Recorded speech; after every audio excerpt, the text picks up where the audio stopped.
Hello, everybody, and welcome to Microsoft's webinar series. We have a very popular and compelling topic for you today. Microsoft Project Goes Agile. My name is Michael Tronto, and I'm a strategic account specialist at Microsoft. I'm also joined on today's webcast with Keith Wilson, a senior consultant and trainer. The line will not be open for questions, but feel free to use the chat feature. Or if you have an issue with the chat, email us directly and we'll be happy to answer your questions that way. We'll be including our contact information at the end of the webinar. If for some reason you get distracted or pulled away, no need to worry. I will be emailing the recording and slide deck of today's presentation. I will now hand off the webcast to Keith Wilson. Keith? Great, thanks very much, Michael, and welcome everyone to Microsoft Project Goes Agile. Well, wait a minute. You might be questioning the title from the get-go. You may be thinking, hey, here's some PMP, project management professional, who's trying to get us to do detailed Gantt charts for an Agile project. No, that's not it at all. But Microsoft version 2016, the Microsoft Online Desktop Client, now notice all the qualifications I put there, 2016, and the Microsoft Project Online Desktop Client has now got some views, additional reports, tables, and filters to help us manage Agile projects. So that's what we're going to take a look at in today's webinar. Now, I know you can't ask questions via the VoIP or phone capabilities, but you can in the question area. In fact, I'm going to ask you questions, and if you can respond in the question area as well. So for now, I'm going to say hi in here. In fact, let's see. I don't believe I can do it, but you can. Why don't you say hi in the question area and let me know where you're located in the world, and I'll see that pop up as I proceed through our deck. Just to let you know, this is me here, Keith Wilson. Not only am I a PMP, but I am a certified Scrum Master, certified product owner, and I'm a Agile coach as well, helping organizations implement Agile, do some training with the team, and then help them look at the best practices and get them up and going with their Agile practices, particularly Agile Scrum or Agile Kanban are my two areas of expertise. I've been a consultant now for over 25 years, started off in my hometown of Ottawa, Ontario, Canada. I currently live in the Sunshine State in Venice, Florida. And typical, though, of a Canadian, I grew up with a hockey stick in my hand, so you might hear a few hockey analogies as we go forward. Now, we're doing a presentation on Microsoft, and Microsoft's been my largest client to date in terms of volume. I was a lead consultant putting in the project management systems and processes for the launch of Bing. I've also been fortunate to have several books published. My first book is called The Project Management Playbook. It's a team sport where I take my background as a hockey player and apply it to project management. The current book that I have, work in progress, is called Project Management 3.0. Subtitle, There is a Simple Way. There is a better way, simple works. And you can guess it's got a real Agile bent to it. Okay, what's our game plan? Well, I'm sure you're familiar with Agile, but let me just give you a quick introduction of it, and we'll talk about how the components of Agile relate to Microsoft Project. We're going to look at creating a new Agile project in Microsoft Project. I'm a big believer in templates, and in the past we could go file new and find templates based on the type of project we're doing. Well, now we are going to be able to see both a Agile and a Scrum type of project that we can pick when we do that. Also, our typical Gantt chart. Then we're going to take a look at some views. There's some pretty cool views in here as well. Agile task view, sprint planning board, sprint sheet, and then there's views that activate a filter to show us just the current sprint board or current sprint sheet. Now, in 2013, Microsoft added a lot of reports, which was kind of nice because 2010 and older versions all had the same reports that we saw since version 3.x. It looked like DOS reports, just basic text reports, no color, no graphics. Well, they added some nice reports, and with a report designer that's easy to use in 2013, and now they've got some canned reports for Agile as well. So we'll be taking a look at those reports, in particular the Agile task status, the Agile work status, and the sprint status. Then I'll do a quick introduction of the of Kanban, letting you know what that is, and then we'll move from there to showing you a couple of the Kanban boards that they have, a backlog board and a backlog sheet. So hopefully that sounds like a good game plan to you. quite a bit to cover within our 1 hour time slot. So let's get busy and move forward here. Well, here's the manifesto. Now you may be thinking Agile's kind of new.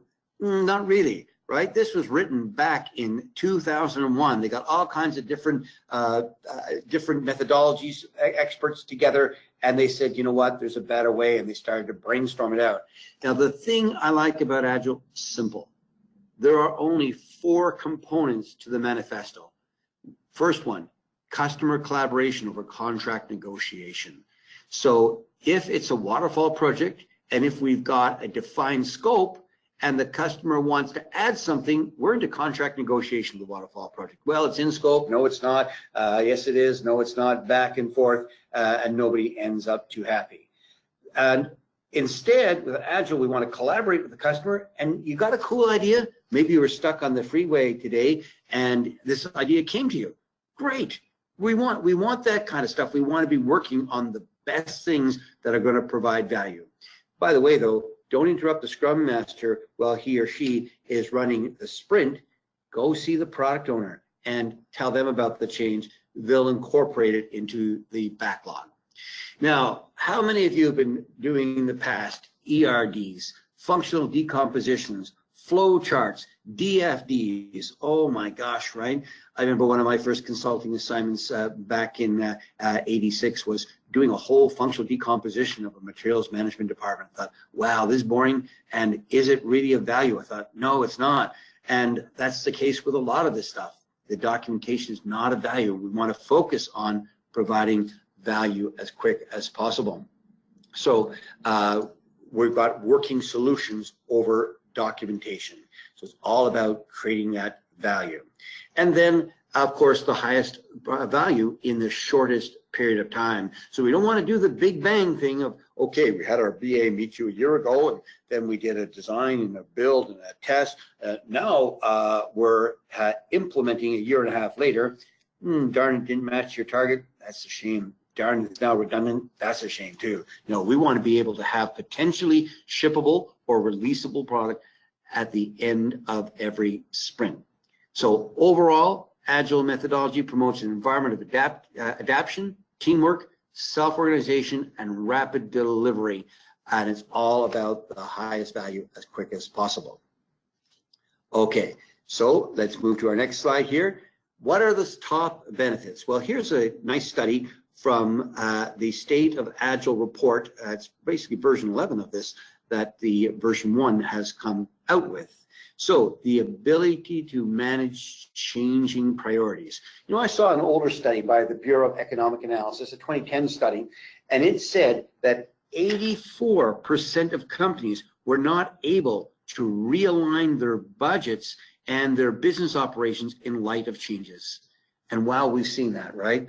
Some leaders going to dogs. BlackBerry, we didn't even call them smartphones back then. They were Blackberries or Crackberries because we were addicted to them. Were they able to manage the change in light of seeing what Apple was doing with a great interface, that Android had a similar interface, but it was available on different hardware? I'm sure they saw it. Did they have an ability to manage it and put in the right projects? No, gone, right? Kodak, another good example of that, aren't they? Leaders for 100+ years in paper and film. Did they see the digital era? Yeah. Were they able to realign their projects to create value in that new era? No, they weren't. And of course, we got Blockbuster in that category as well, right? Okay, and increased team productivity. Let me give you a simple example of this increased team productivity. I live in Florida, but I've got another house, kind of a cottage not too far from Ottawa, on the Ottawa River. We close it down for the winter. It's too expensive to heat it all year. And we open it up in the spring, which you can imagine involves a lot of work. In the past, I put on my typical project management hat. Here's the task. Here's what my son's going to do. Here's what my daughter's going to do. And the productivity was minimal. This year, I did an Agile approach. Said, okay, what do you think the tasks are? Everybody write some cards about what the tasks are. Did that. Said, okay, let's all, the 3 of us work just for 2 hours. And what tasks do you think we can do in 2 hours? Well, they pulled some of those tasks forward, and then it said, okay, I'm not going to push them. You pull the ones that you would like to do. Hey, and you know what? For the first time in about 20 years of doing this, I got some good productivity out of those kids. And then it's about improved project visibility, not through having fancy Gantt charts, but having our work and particularly our product backlog visible. Okay, now there are many different flavors of Agile, right? All of these that you can see under the umbrella here, but the number one in terms of about 57% compared to the others is Agile Scrum. So that's what I'm going to be working on here. And then Kanban as well. And I like Kanban because it's simple. So if I've worked with a couple teams, there weren't enough people. There's a team of 3, team of 2. So you know what? We don't need Scrum. We need a simple Kanban board for you, which is essentially a backlog to do, doing, and done. Okay, now just to contrast again, Waterfall versus Agile. On Waterfall, supposedly, the requirements are fixed. Hey, now why did I use the word supposedly? Well, I've been involved in a number of projects, and you know what? Time's running out, and we're pulling requirements out. Well, yeah, the lower priority ones are gone. And so not necessarily fixed. Also, the number one reason why those projects fail is the requirements were poorly defined. And so all of a sudden, they do get defined in smarter terms or specific, measurable, achievable, relevant, time-bound, and now we're doing a subset of what we originally thought we were doing.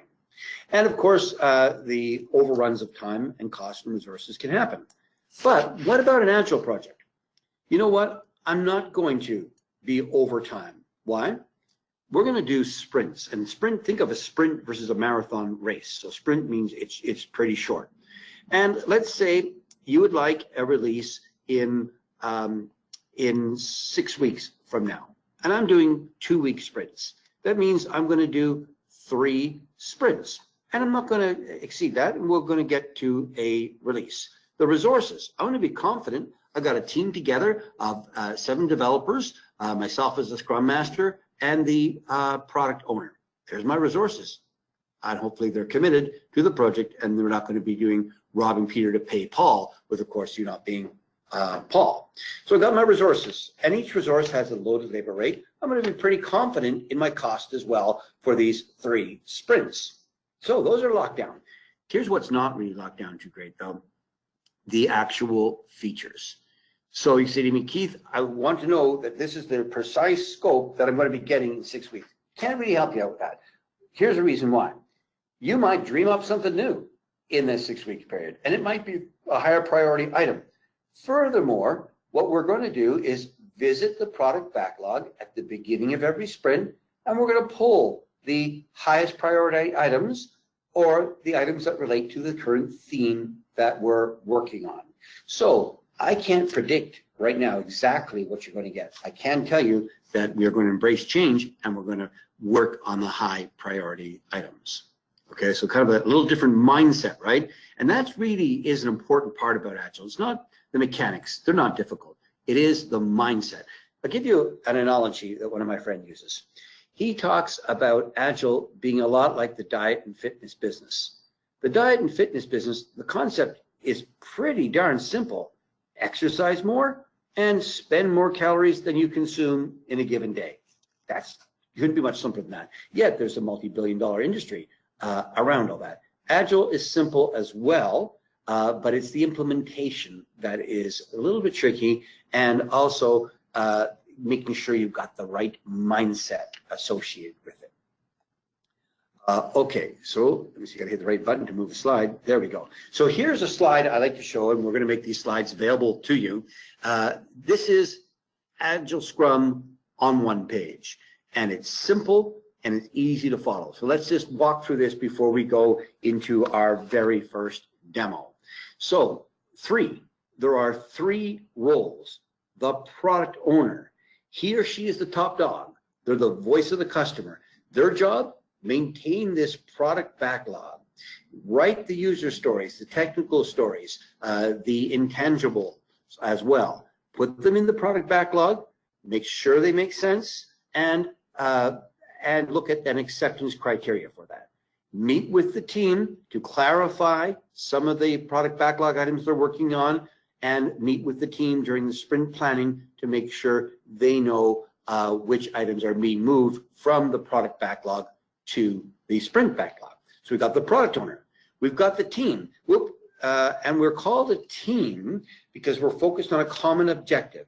And all of our roles are going to be called developers. So maybe in the past, Bob was a designer, Sally was a coder, George was a tester. No, right now we're all developers. And yes, we come to the table with a specific skill set. Our goal as a team, though, is to become more cross-functional. So maybe come sprint 3, the tester is actually pulling a dev item or a design item from the backlog.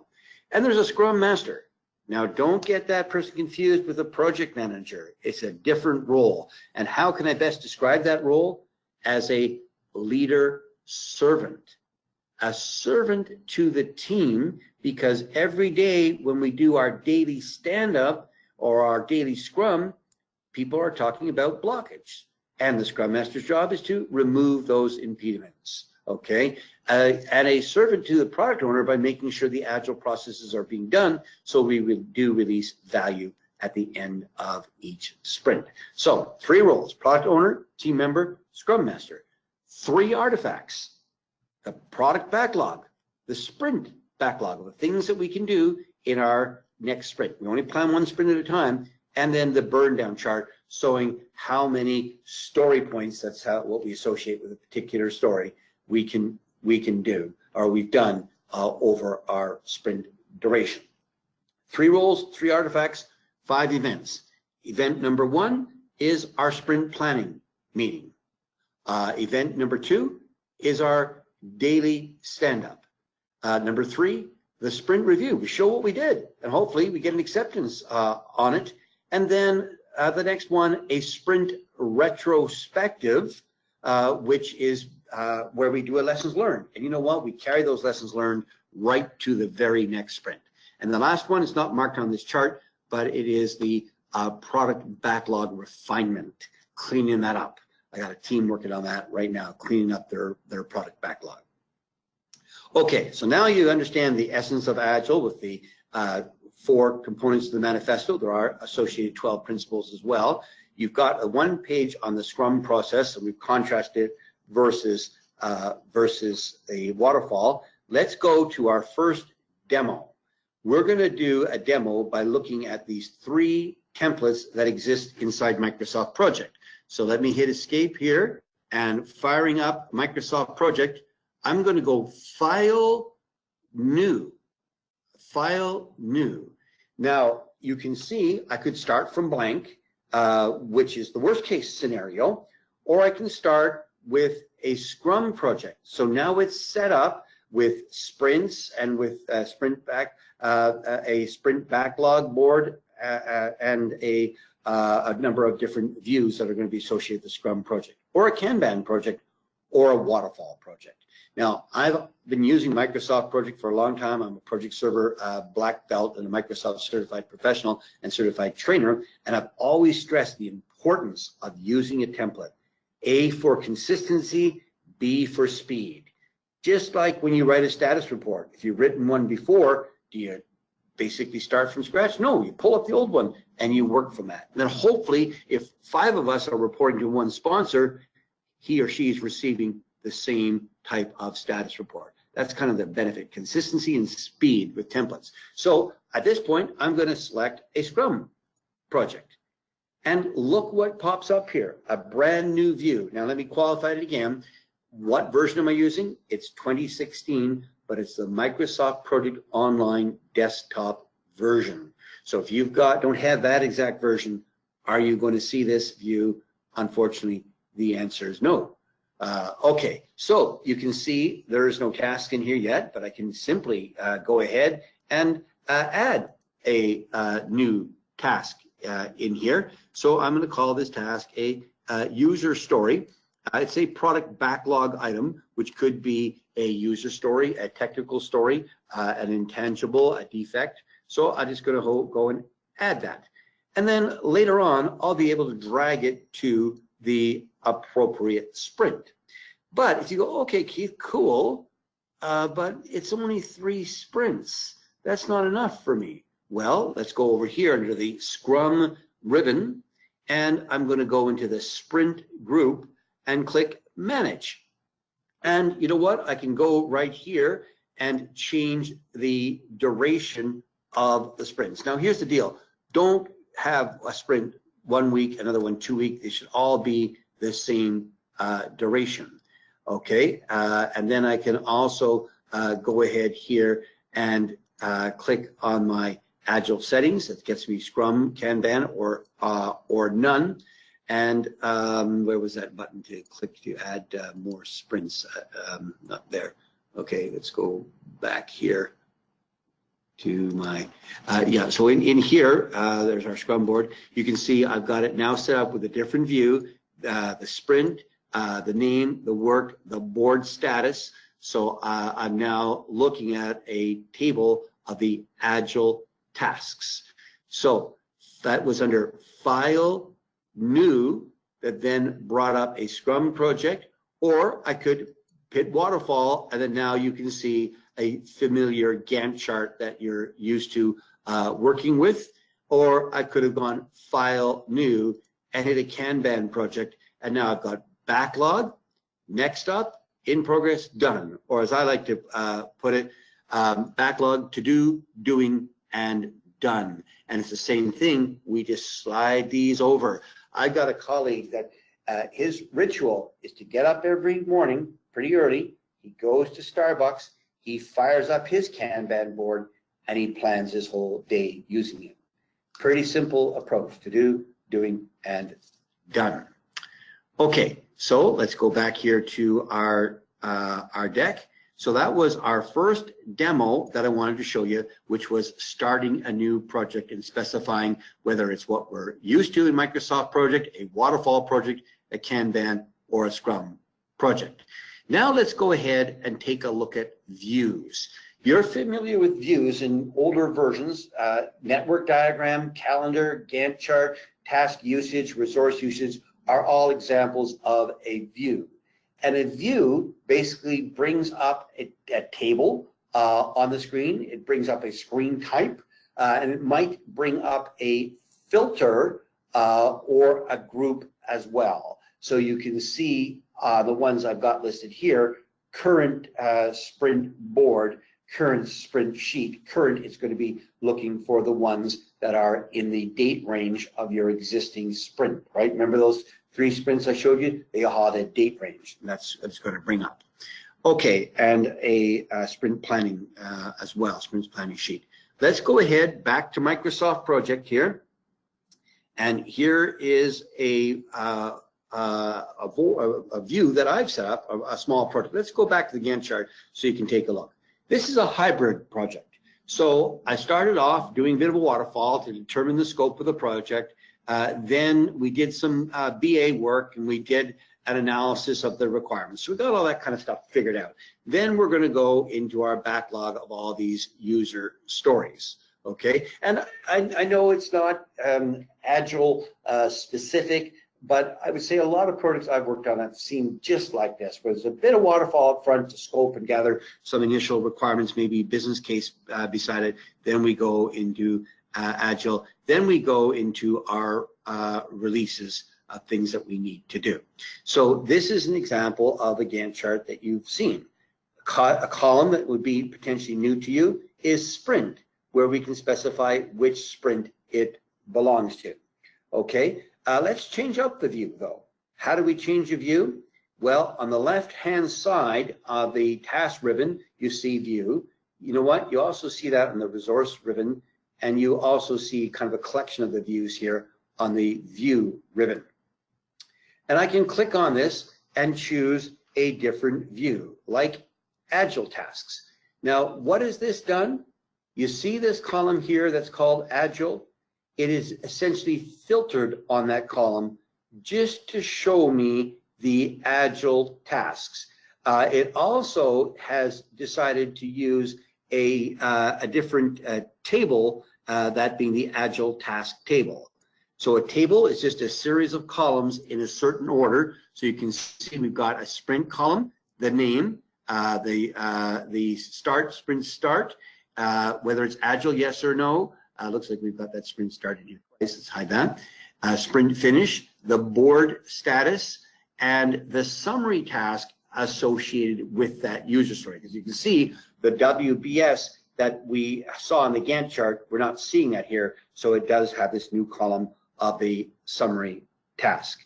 Okay, so that's our Agile task view. Let's go ahead and look at a different view. So I'm going to click here. Alternatively, I can go over here and click, and I can see a listing of the views right here. So I'm now going to move to my sprint planning board. So it's starting to fire that up right now. It's a little slower than I'd hoped. There we go. Okay, so this is the one you saw before that didn't have much data in it, but right now you can see I've got a fair bit of data, and these ones have not been assigned to a sprint. These ones have, but if you've got some Agile training, you know, hey Keith, it's not really right. And no, it's not. We don't pre-plan sprints. I just set it up for you for demo purposes. We're only supposed to be planning one sprint at a time. I had to drill that in with this group I'm working with right now. Guys, we're planning one sprint at a time. And I had to drill to the product owner, before we go, I want you to have at least 2 sprints worth of stuff in that backlog, because there was nothing in there. So kind of working to get the guys to get that organized. So, and you saw previously, I was able to draw these forward. You can also see on these ones, there's somebody assigned to it. Now, remember, in Agile, it's not the command and control of project management. It's Jane and Bob and Amit that are pulling down the stories they do. I know the old-fashioned project management was, I'd be the project manager and I'd sit back and I'd have a Cuban cigar and a white hat on, and I'd be thinking about stuff, and I'd be thinking that Jane needs to do this work. And I go to see Jane and say, Jane, I know you're a subject matter expert in this area with 20 years experience. I've got none, but I'm the project manager. You know what, Jane? I thought of what you need to do and how long it's going to take you to do it. You know what? That doesn't work. It doesn't work at all. Okay, so in this case, Jane is going to be assigning herself to the sprint backlog, product backlog items. And notice if I'm going to click on one of these product backlog items, what comes up? Well, if you're a user of older versions of Microsoft Project, you've seen this before, right? This is the task information box that tells you everything and more you'd ever want to know about a task. Its name, its scheduling mode, percent complete, predecessors, resources. Now, a lot of this stuff is not going to be relevant in working with a Scrum project. You know what is going to be relevant? Notes area. So I like to put in the user story description in here. So it might say something like, the name might be withdrawal. So let me just go ahead and pictures worth 1,000 words. So I'm going to be creating a banking application, and one of the things I want to be able to do is withdrawal. And then I put my user story in here, and a user story is as a type of user, as a bank customer. I would like to do something. I would like to withdraw cash.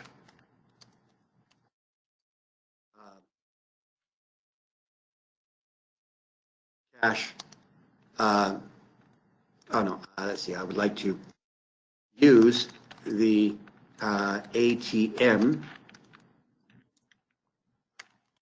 to withdraw cash. So that is the format for a user story.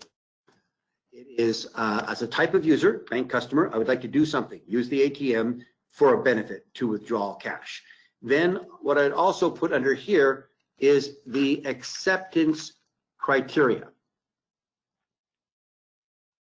Now, who would be writing all this up?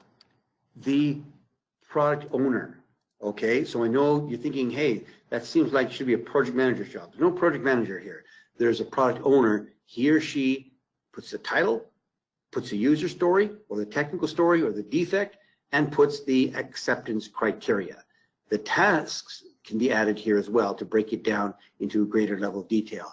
And the complexity would be added by the actual team. But the story name, the story, the acceptance criteria, and the priority should be defined by the product owner. So you can see how we've been able to just add that as a note section to this particular task. Okay, so that was our sprint planning board, as you can see over here. Let's go to another view. And once again, I can either click on here and see the list of the views, or pull it down over here. And the next view that I would like to see is called the sprint planning sheet. So here it is right here. And so instead of a board-like look, we now have what we're quite familiar with at a table, and we can see the columns of sprint, the board, the resource assigned, the task summary, and maybe there is a deadline, whether it's agile, yes or no. So that's our sprint planning sheet. So there's the agile task view, sprint planning board, sprint planning sheet. There's a couple of others in here as well. They're very similar though, because what they do is they show you the current sprint board or current sprint sheet. It just activates a filter to show you ones that are within the time frame that you specified. We don't have anything in this one. Okay, so let's go back here to our deck. So now we've taken a look at the agile tasks, the all agile tasks, and the sprint planning board. So agile tasks, sprint planning board, and sprint planning sheet. Okay, what else are there? There are reports here as well. As mentioned, they cleaned up the reports in 2013, but in this version of 2016, we have got 3 specific agile reports.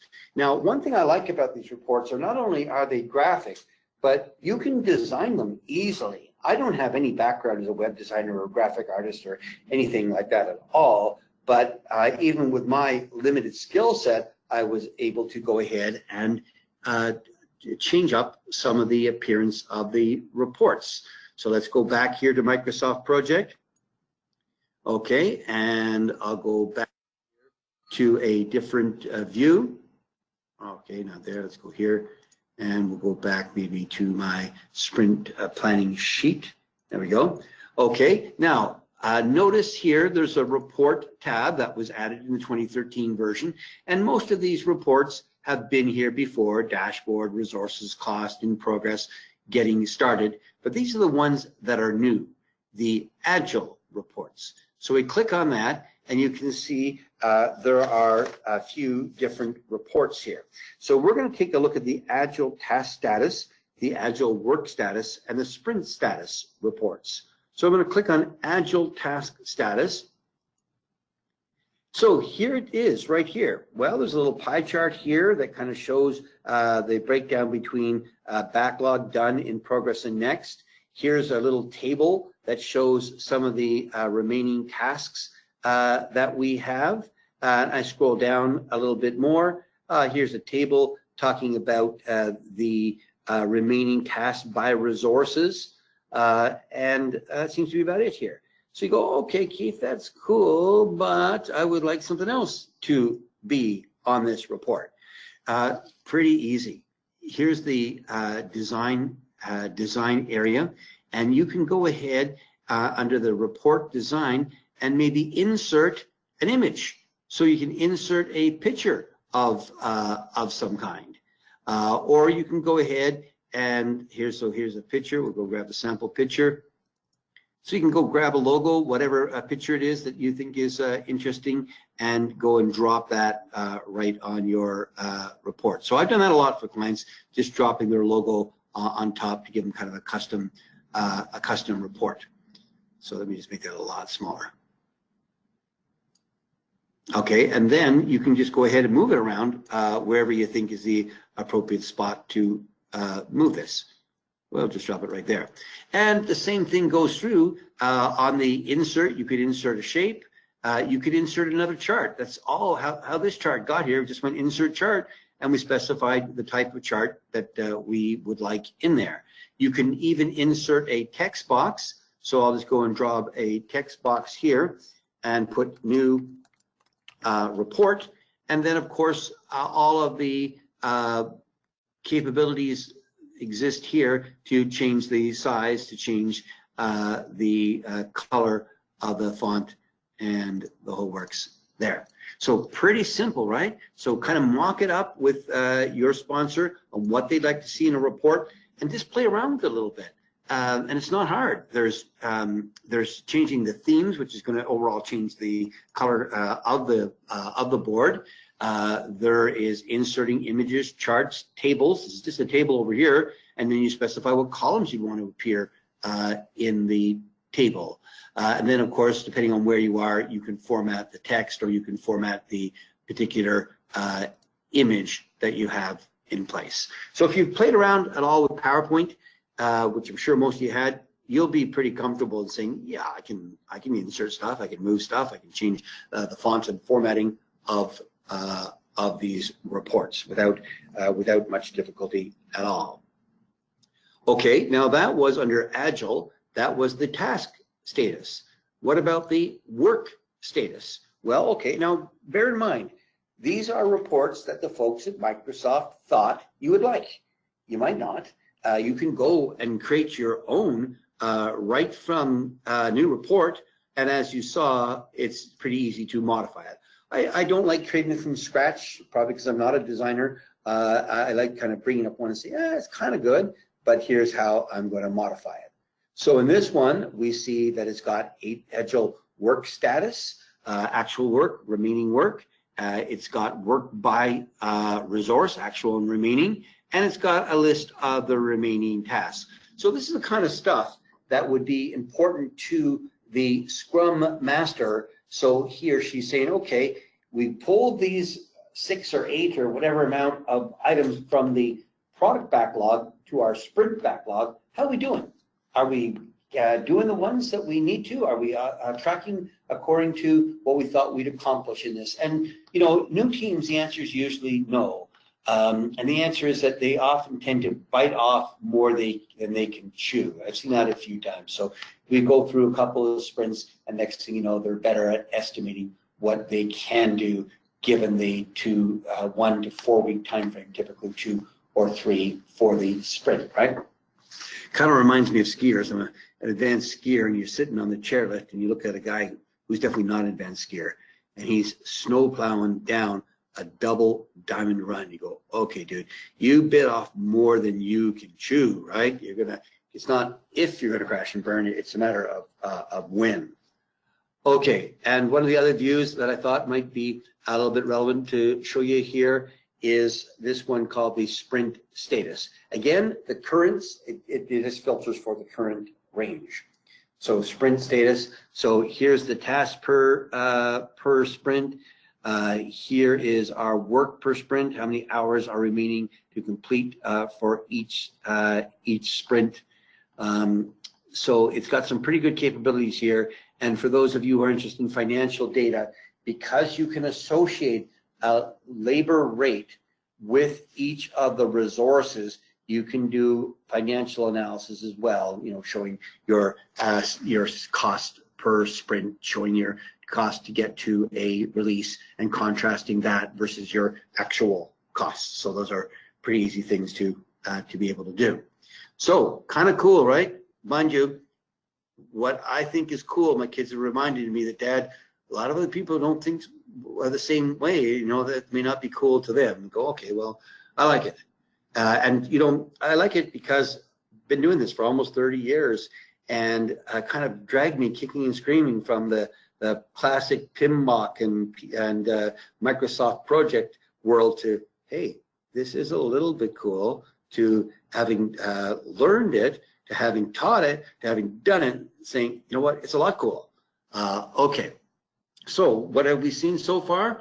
We have seen under File New that there were 3 new templates, particularly the Scrum and the Kanban. One of interest. We have seen that under the views, there are some new Agile views, particularly the Agile Task, Sprint Planning Board, and Sprint Sheet. And we've seen under the report area that there is some new reports, but the flexibility to redesign them is really, really high. Okay, so hoping you're liking it so far. Do feel free to put a question in chat if you got one. We proved that worked when you were saying hello at the beginning. And I'm going to go back over here to our deck, And let me put this back up in big screen mode so you can see it. Okay, so we did our report demos. Now we're moving here to Kanban. So what's Kanban? It's a scheduling system of visual management. And remember, that is one of the principles behind Agile, is making things visible, right? So it's a system of visual management aimed at just-in-time work, and it promotes continuous collaboration, encourages the ongoing learning. So you start with what you do, you agree to pursue incremental evolutionary change, and you respect current roles and processes. So there's some rules associated with Agile. Visualize the work, limit the amount of work in progress, right? You don't want to, again, be that situation where you're trying to do too much and you go, okay, it's too much, it didn't work, I'm frustrated, and I'm out of here. Kind of like the guys you see in the gym in January. They had never been there before, and they were trying to lift far too much. They're either hurting themselves or finding they're making no results, and come February, they're gone. So limit the work in progress. Manage the flow. The main idea is pull versus push. I'm pulling down what I'd like to do. I'm pulling from the backlog to the do, to the doing, to the done. So you've got to have let people have access to be able to do that. And it's to make your process and policies explicit.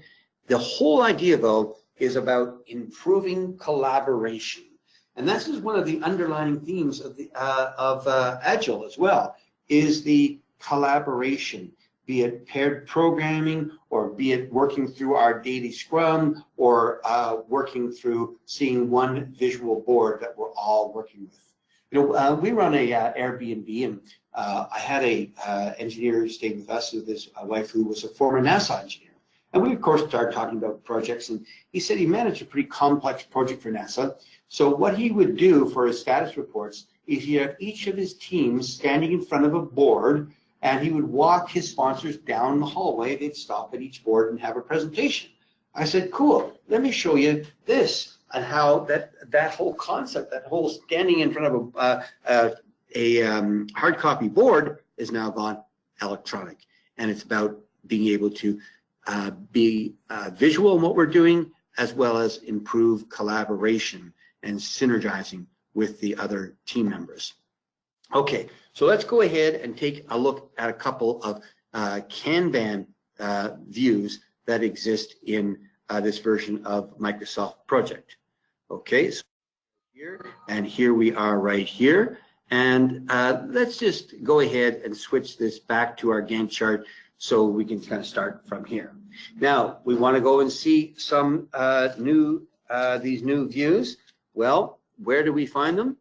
Again, we can click here in the task ribbon view group, the resource ribbon view group, the view ribbon, and the task view group.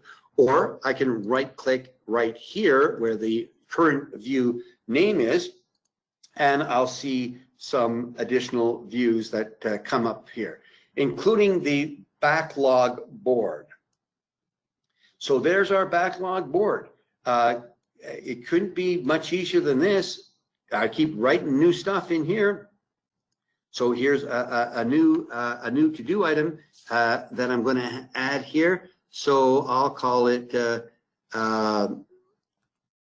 record video for module 1. And the spelling does count a little bit. My hands are built better with the hockey stick than they are for typing, so apologize for that. Okay, there it is. And then, all right, I got the content already. I'm ready to record it. Okay, now it's all good to go. I've got my my deck uploaded. I've got Camtasia ready. So now I'm starting to record. Well, I get interrupted with these few things. It's okay. I can put my recording on pause. I keep working on it, and next thing you know, it is done. That simple, right? So, and then the backlog, free flowing. Throw whatever ideas you got in there, and then I do like to use what we call affinity diagrams, you know, group like things together. Unfortunately, in this particular backlog board, we can't have swim lanes. I like swim lanes though, and I've used other Kanban boards like Kanbanize that allows me to have swim lanes. So I worked on a website project a little bit ago, and we had backlog, to do, doing, done. We had swim lane 1, which was content. Swim lane 2, which was the design.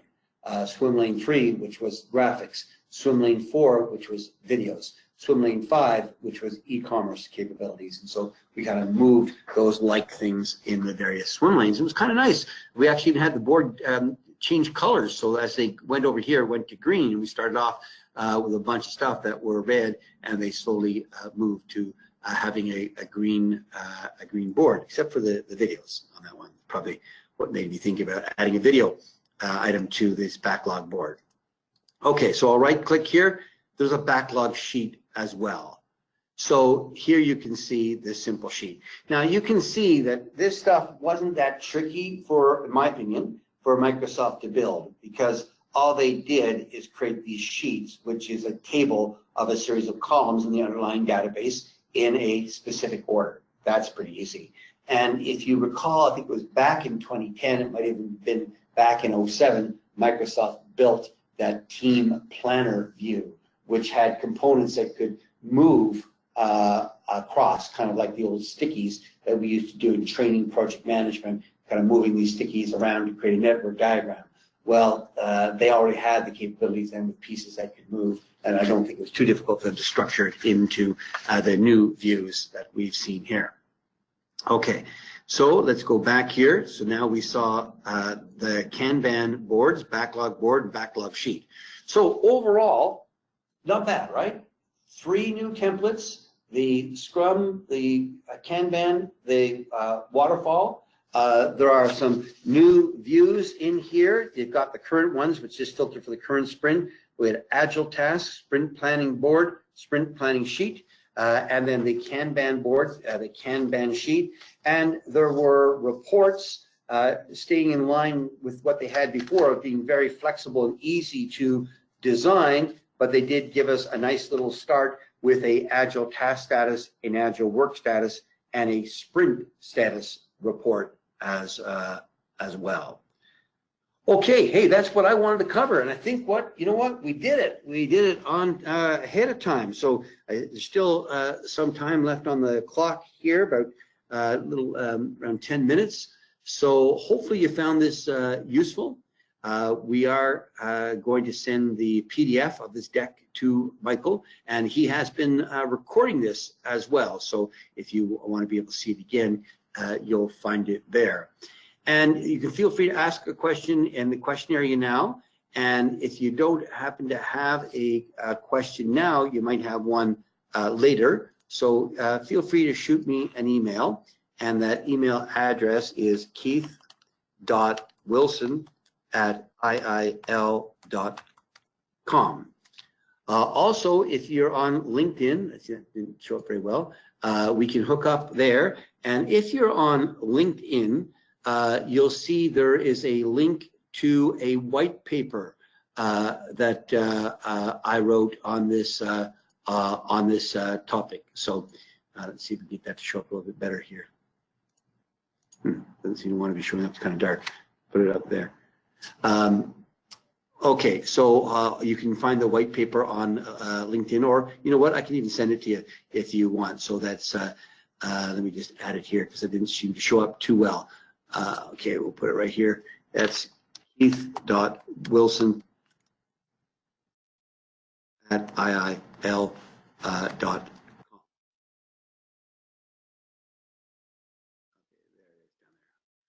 So if you want the white paper, shoot me an email. If you've got some questions, shoot me an email. And I don't see any questions popping up in our little question area. So that means that we'll wind up. And on behalf of IL, I'd like to say, hey, thanks for letting us work with you. And I look forward to working with you again in maybe another webinar or in some training virtually or in person.